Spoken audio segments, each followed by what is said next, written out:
Today, I also have the honor of interviewing my first guest on this channel.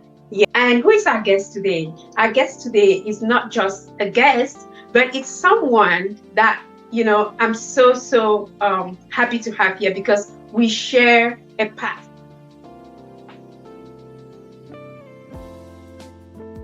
Ladies and gentlemen, let's give it up for the one and only Zita Tamgwa. Hello, Zita. Hi, Laura. Thank you for having me here. Yes. Oh my God. I'm so happy. It has finally worked out. It's been a struggle, getting this connection, getting this done, but thank God it's finally worked out. So how are you doing? I'm doing very well, better than I deserve. It's a beautiful spring morning out here. We had snow for the past 2 days, and yes. Today it's a very beautiful sunny morning. So we're very grateful for that. Wow. And you look good as usual. So welcome once more. Thank you, Laura. My name is Zita Tamgwa, like you knew me in Lords. Today I am married to Gilbert Diishe, so that adds to my name. Gilbert and I have been married for 24 years, and our marriage has been blessed with 3 wonderful kids. Mary is 20, Brittany is turning 18 on Thursday, and Daryl is 15. We live in Calgary, Alberta. We've been here for the past 7 years. Gilbert was here since 2008, and we joined him in 2014. I am a special needs educator with the Calgary Catholic School District, and prior to teaching in this classroom as a special needs educator, I was a teacher back home. I taught for 8 years, but my journey as a teacher was not as rewarding as what I have now, because the way we teach back home is the greatest orator is the best teacher. You just come and throw out things to students, and the students regurgitate the stuff back to you. And to me, that was not very fulfilling because you could not really see growth in the students. Mm-hmm. When I came to Canada, I came in with my diploma from Cameroon, but I still had to go back to school. So I went back to school, and long story short, I became a teacher. I started as a substitute teacher, then moved on to teaching this special needs classroom. And to tell you the truth, Laura, I have not had any satisfaction in my life like teaching in this classroom, because it is more than a job to me. It is like a divine calling. Like when I look back and I look at my path, how I have walked through onto this, where God has led me to this stage, it's amazing. And I see that, yes, God was just directing me to where He wanted me to be, and I have found joy in this job. That aside, to advance the cause of special needs kids, I am the author of this book, Unwrapping the Gift, the ultimate solution for moms with special needs kids. And there's also a green shoot that has come off this book that I will talk about more in the course of the show. Okay. You're so welcome, Zita. I listened very passionately to your introduction, and I'm sure our viewers were also really impressed. You said a couple of things that really stood out with me. And one of the things you said was that you are finding fulfillment in what you're doing today, and you think that it's a divine connection, like God was leading you to that. I really felt touched by that statement, because many times when we go out to look for jobs, when we go out to look for a career and things like that, we focus on so many things apart from what God wants us to do. And even when God is trying to direct us on that path, we fight Him with tooth and nail, because maybe that path is not exactly what you had envisioned for yourself. Maybe it's not really what is so common, what everyone is doing. So I really find it, I found that statement really powerful. And just to go back to it, was it really an easy ride, getting to the place where you are today?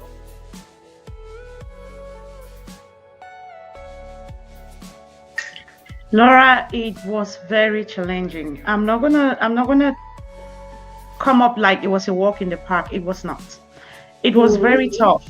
And I would just Mm-hmm. start from when I got this job. Like prior to this, I got a small contract for about 2 months, and the Mm-hmm. principal was so impressed with my work and she wanted to keep me, but she only had a part-time position. So when we applied for jobs and this one came up, she was like, Zita, in as much as I want to keep you, I want you to have a full-time position. But take note, it's a special needs classroom, and you have never taught in a special needs classroom. It's going to be challenging. So I Mm-hmm. called my sister and I'm like, and Laura, I have been praying for a permanent position. It had Mm-hmm. been very tough as a substitute teacher, moving from one school to another on a daily basis. And you just Mm-hmm. can't turn down jobs because you need the money, you need to put food on the table. Yeah, yeah, So, yeah. Mm-hmm. and what kept me going was every morning when I'm driving to work, I pray my rosary and I'm like, Mama Maria, you're seeing what I'm going through. Just direct me to what is good for me, and for you, what you Yeah. want for me.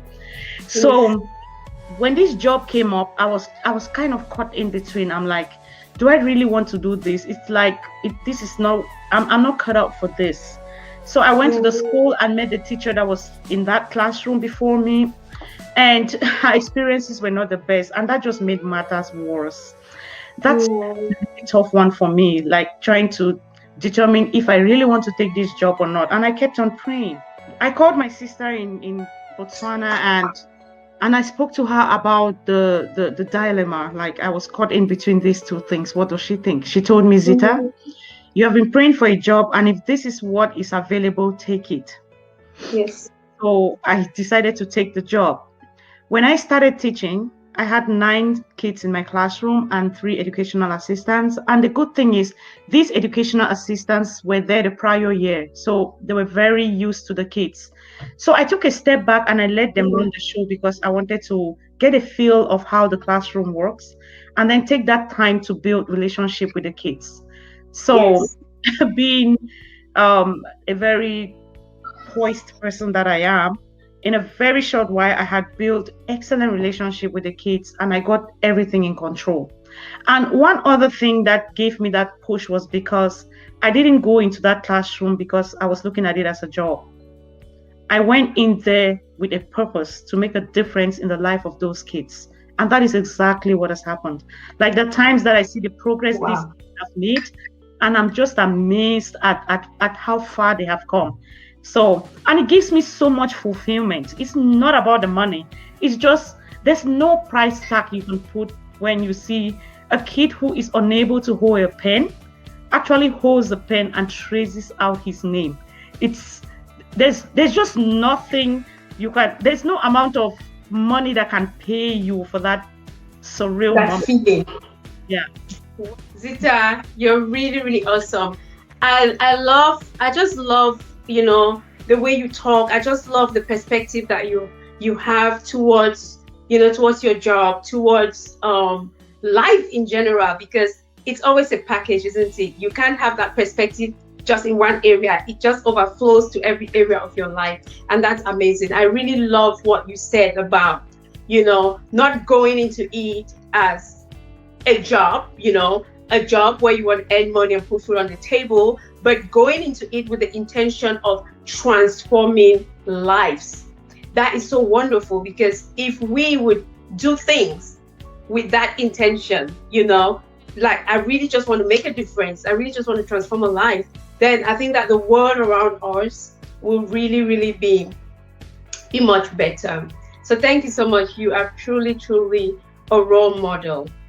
So you already showed us your wonderful book, and I got really carried away by the title of this book, Unwrapping the Gift. And from all what you've said so far, I think that God is unwrapping the gift in your own life. But now He is using you to unwrap the gifts in the lives of these other children. So please, can you just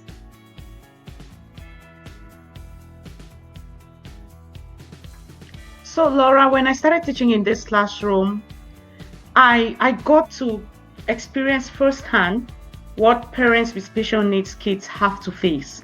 Like I put myself in that parental role from 9 to 5, from 9 to 3 when my kids are with me. And I saw how challenging it can be. And then that just brought into perspective what my sister had to go through with her own daughter. My niece had Down syndrome, and my sister, she is a medical doctor. She's also a lesson. She had to give up her job to take care of her daughter. And that just, it weighed on me. Like, I came to realize that we didn't give her the support that she needed. And out of that, I'm not going to call it guilt or shame. It's just a vulnerability. And accepting that is what gave me that push to make a difference. Like, I just told myself, instead of complaining about the darkness, light a candle.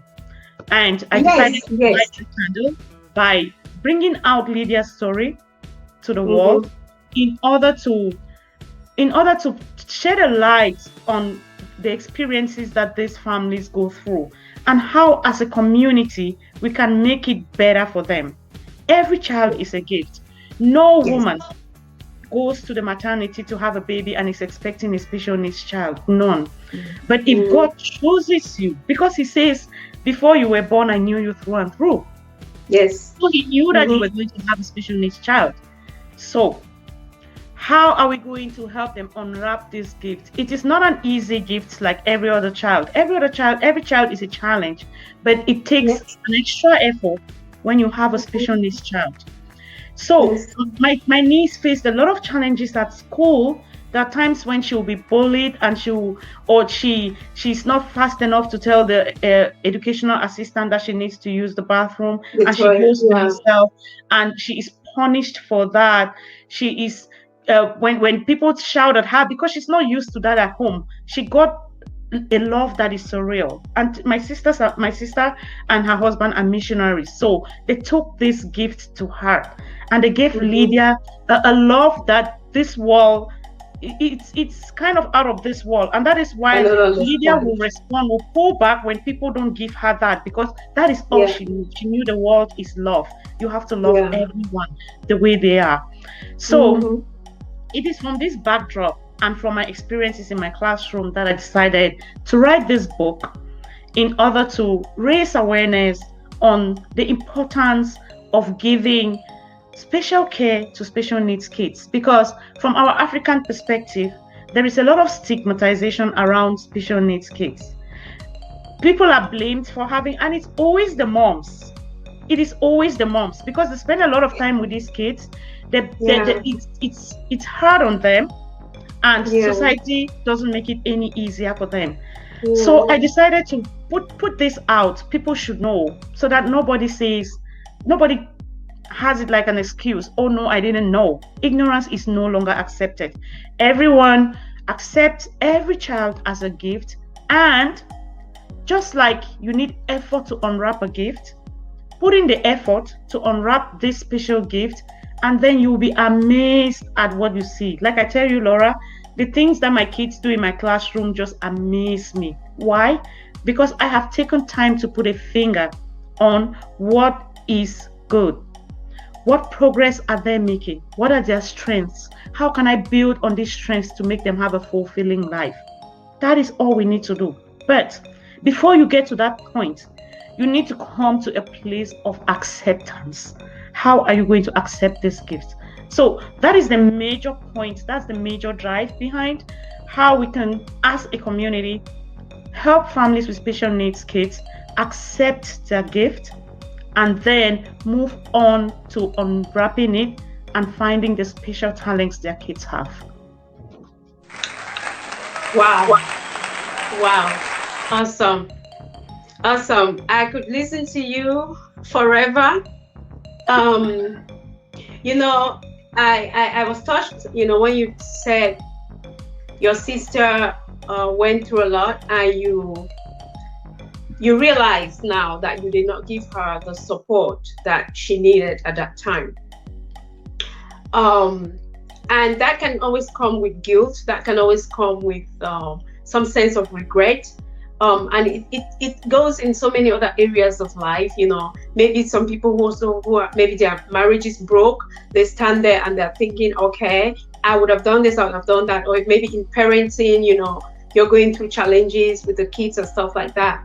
However, I just want to say maybe someone is viewing us right now and it's in a similar situation and they're struggling with, I would have. I always believe that at that time, you gave your sister the support that you knew best to give her, with the resources and the knowledge that you had at hand.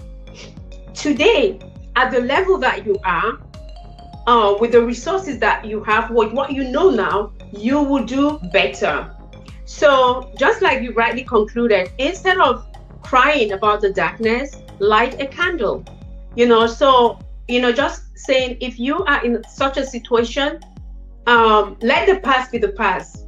Unfortunately, we can never go back into the past to undo it, but we can always change the future. So ask yourself, Zita took the challenge and did something and is transforming lives today. So she has brought the light into the darkness. So if you're also in a similar situation, be it in a marriage or with parenting or in relationships at your job site, you also ask yourself, okay, bygones are bygones. How can I bring a light into this darkness now? And I believe that if you pray and ask God, He's going to guide you. Zita, you're bringing out so many things. You're unwrapping so many gifts from your book. It's really, really wonderful. Thank you for for being a light in the lives of these special needs kids, because society, like you said, they kind of push them into a cupboard and just put them in there. That is how they are, and nobody wants to have anything to do with them. And even a parent, the moment your child comes out and it's a special needs child, your first impression is a shock. You're shocked because it's just too many things. However, if you accept this as a gift, like you said, Zita, if you see it as a gift and take the time, definitely not easy, but if you take the time and ask God for the grace to unpack that gift, then definitely you're going to experience a joy like what Zita is experiencing now. Thank you so much, my sister. So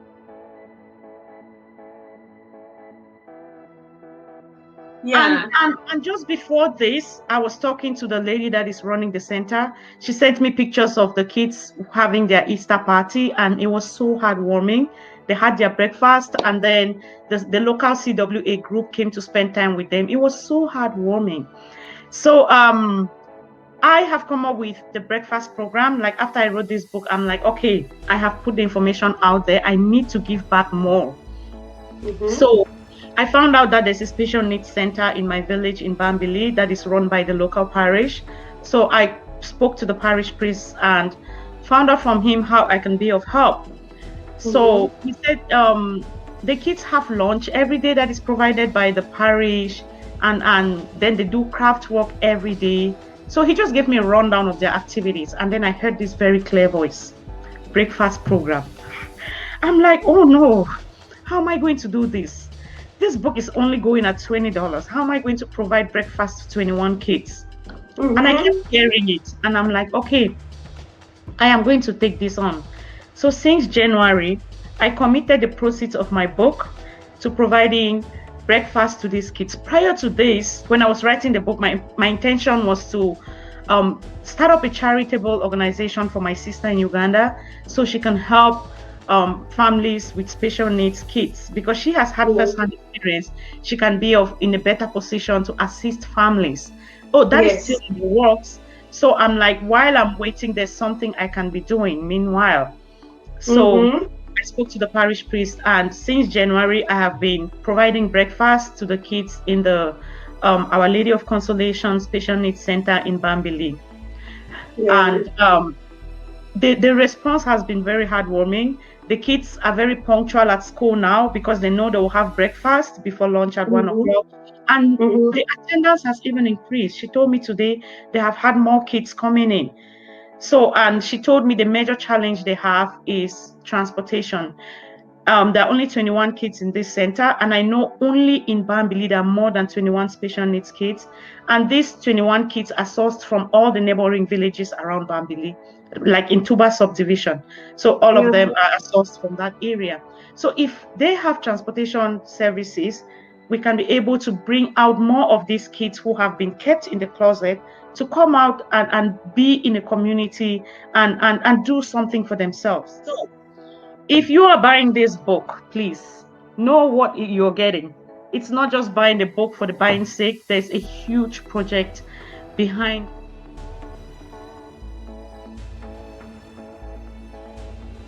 People who have read this book have told me that the strategies that are in here can also work very well in raising kids. I mean, being a mom, my oldest kid is 21. My oldest daughter is 21.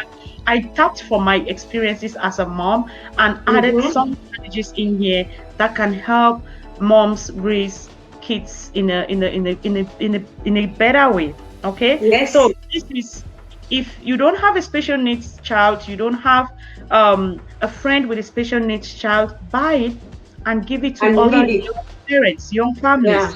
Yes. It will serve them very well. So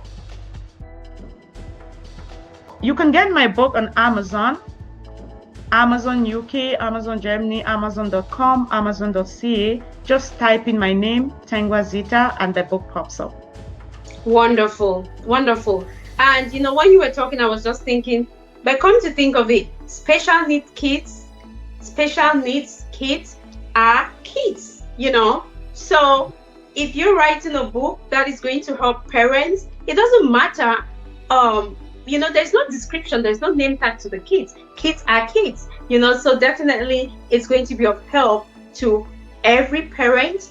And like she has said, there is a huge project behind it. So when you buy this book, when you invest into this book, you're not just buying a book to read, but you are transforming lives. You are giving, you are sowing seeds. And you know, the Bible says that give and you will receive, in double measure, pressed down, shaken together, will be poured upon your laps. So your $20 for that book, God is going to give you so much more for that. Zizi, you know, when you were talking, I was just thinking, okay, she mentioned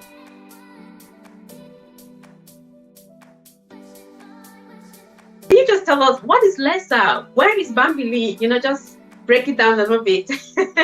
Okay, Lessa, I'm gonna go back to 25 years. Lessa stands for Lord's Ex-Students Association. It is an organization or an association that brings together alumni of Our Lady of Lourdes College, Mancon in Bamenda, in Cameroon. So that is actually where I met Laura. I never knew Laura before I went to Lourdes in 1989, Thursday, September 11th, 1989. You remember the day? I remember the day so vividly. That's when we went into Form 1. And Laura was in Fatima, a neighboring dormitory to mine. I was in Rosary. We went in like innocent girls. It's an all-girls boarding school, by the way, and it was run by Holy Rosary nuns from Ireland. And I must say, a lot of the things that that just happen naturally to us today is because of the formation we had back in Lourdes. Oh, yes, why will I get up every day and pray the rosary? Like when I was at Lourdes, praying the rosary in October and May, it was one of the worst things I wanted to do. Being a teenager, did we know any better? No. But because they instilled that in us, it got registered in our subconscious. And today, it's just automatic. It's like muscle memory going through your rosary beats. And we see the reward of praying the rosary, of committing to a cause. And the little things that they did for us in Lourdes. You get up in the morning, we had structure. That's one thing that is very important, Laura, that I'm really glad I have had this opportunity to bring it up. Our day was structured. And I have realized today that once you have a structured day, it just gives you a different mode. It gives flows. It gives another bounce to your steps in the day. I have a very rigid morning routine. Very rigid.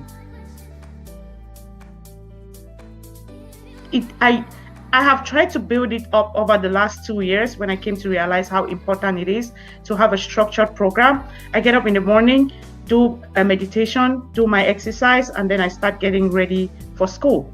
My dad gets up every day at 5 o'clock. He's 84 years old, and he has been doing that for as long as I can remember. It is important to wake up early. If you think you're not going to have enough sleep, go to bed early. Yes. And wake up early. Once you start your day in a routine, it gives a bounce to your step, and it just sets a good mood for the rest of the day. So that is one of the things that we were made in lots to do, but at that time we didn't have a grasp of what they were trying to do.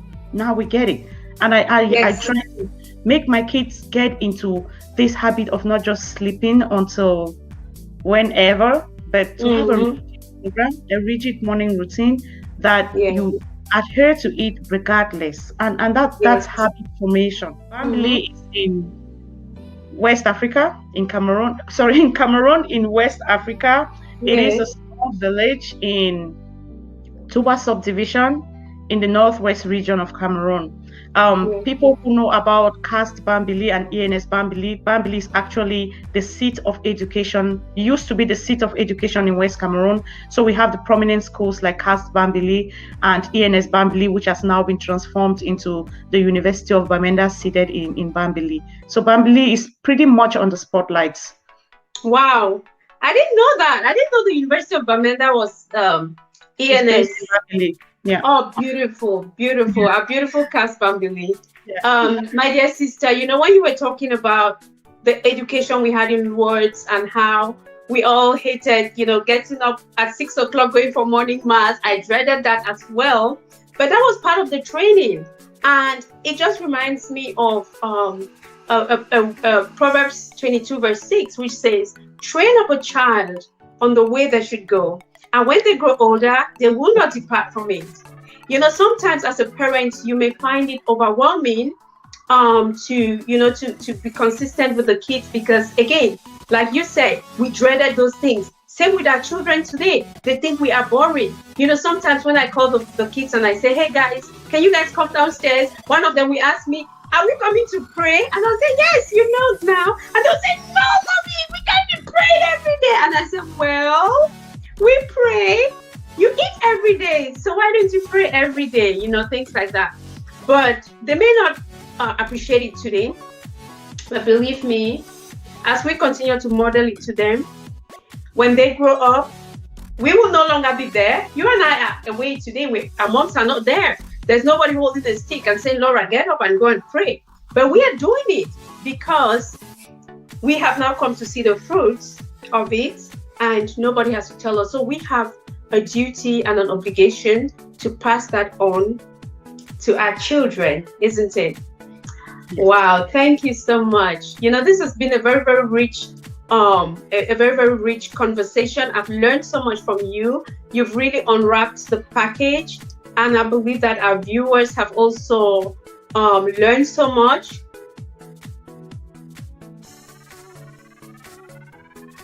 Yeah. Okay, so a last word is just about how doing this has really changed me, has had an impact in my life. I just want to encourage people out there. If you want to do something, there are a lot of naysayers out there, and guess who is the first naysayer? You.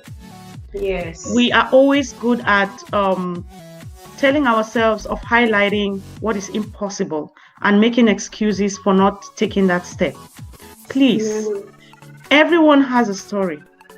Everyone has a mission on earth. I tell my kids, my time here is short. I know that I am an eternal being. I'm not going to be here for long, because the time that I'm going to spend on earth is shorter than the time I'm going to spend in eternity. So what am I doing with the short time I have here? It can be today. It can be tomorrow. It can be next week. When I am out of here, what legacy have I left? What will people say about me? So That should be what is behind should be behind every person's mind. It's not about the millions of dollars you're going to accumulate. By the way, when you leave this place, when you are called to eternity, you're going to leave all of those things here. And to other people who did not work as hard, they're going to spend time enjoying it. Yes. So it's not about material wealth. It's about spiritual wealth. What am I going to leave here? When I go back to the maker and he asks me, I gave you this talent, what did you do with it? And some people will say, I don't have a talent. But if we spend time with ourselves and dig deeper, there's always something special about us. Yes. And I was reading one book, and the guy gave a very good analogy of how to determine what you are good at. If somebody told me 2 years ago that I could sit in a program like this and talk, I'll be like, oh no, I don't have the skills. But there was one thing he said that really struck me. He said, think about the nicknames you were called when you were young. And they used to call me Oversabi and Tok because I would speak up. If there's any topic that I know even a little about, I want to share my experiences. So that struck me that, okay, yes, if I could talk as a kid, and kids with innocence, they would just talk. So why don't I blot it out? Yeah. Why don't I tap into that childlike innocence that I had and talk? Wow. And also write, because I know I used to write very good essays, which means that I had a creative mind. So why don't I tap into that? So look for those things in your life that you are good at. The thing is, we always want to be like other people. Those people have their own talents. I read something that don't try to be anybody else because they have been taken. So try to be yourself. Yeah. Try to be yourself. Don't try to be someone else. That person has already taken themselves. Like I am Zita. Zita is taken. So try to be yourself. Look into your life and find out what you are good at. And always try to give back. Always try to be of help to other people. That is the thing that will open you up to a lot of other opportunities. Of course, the Bible says, seek ye first the kingdom, and every other thing will be added to you. Yeah. Wow, that is awesome. So let me see what I can remember from this. Be original, be yourself, always try to give back. When you're going into something, looking for a job or whatever you want to do, let your motivation be to transform. Let your motivation be to make an impact. Let your motivation be to make someone else's life better. And your own life is going to get better in the process. You're not forgetting yourself. And believe in yourself. Don't be your own obstacle. Yes, we are very good at being our own obstacles. No, I cannot do it. No, I don't fit do it. No, I don't, And people are telling us, you can do it, you can do it, you can do it. Believe in yourself. And then what else could we hear from Zita today? Have a structure in your life.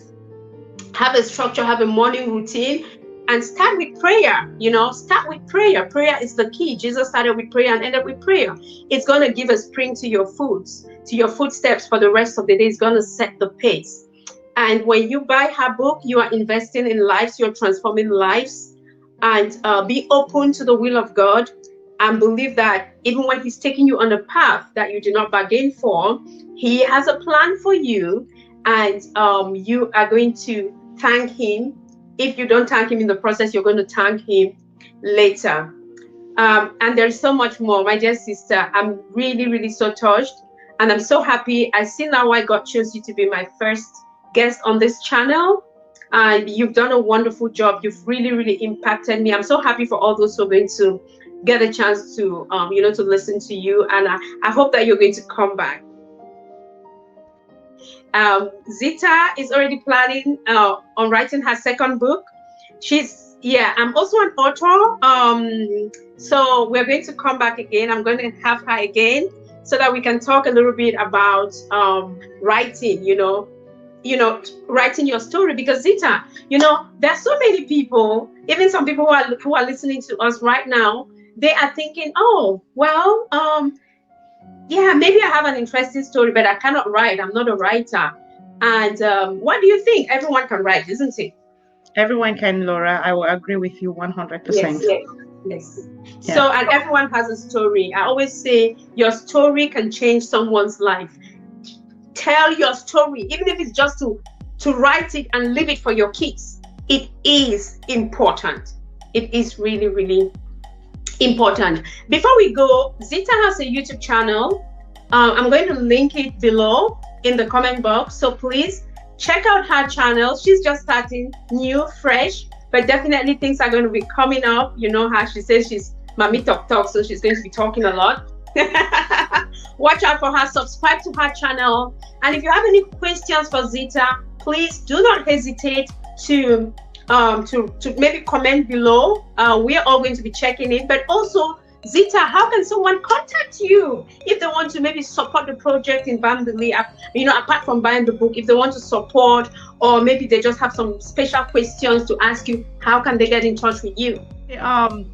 You can get in touch with me through my email, ztangwa78@gmail.com. We're going to put that in the chat box so everyone can access it. And just before I go, Laura, I am very honored that you chose me to be the first guest on your channel.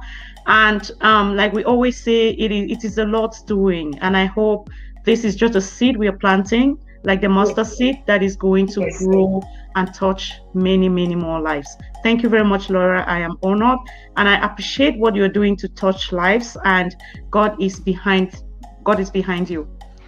Thank you so much, my dear sister. Together we are stronger. So, my dear sisters, my dear brothers, I hope you really, really enjoyed this interview. We are so thankful for Zita, for the time she took, made the sacrifice to come here and share these nuggets with us. We are really, really happy. God bless you. God bless the work of your hands, your projects. We are definitely going to buy the book. We're going to share. We're going to do whatever we can do to keep the message rolling. Like you said, no more excuses. God bless you, Zizi. Bye-bye. See you next time. Bye. Bye-bye. God bless you. Ciao.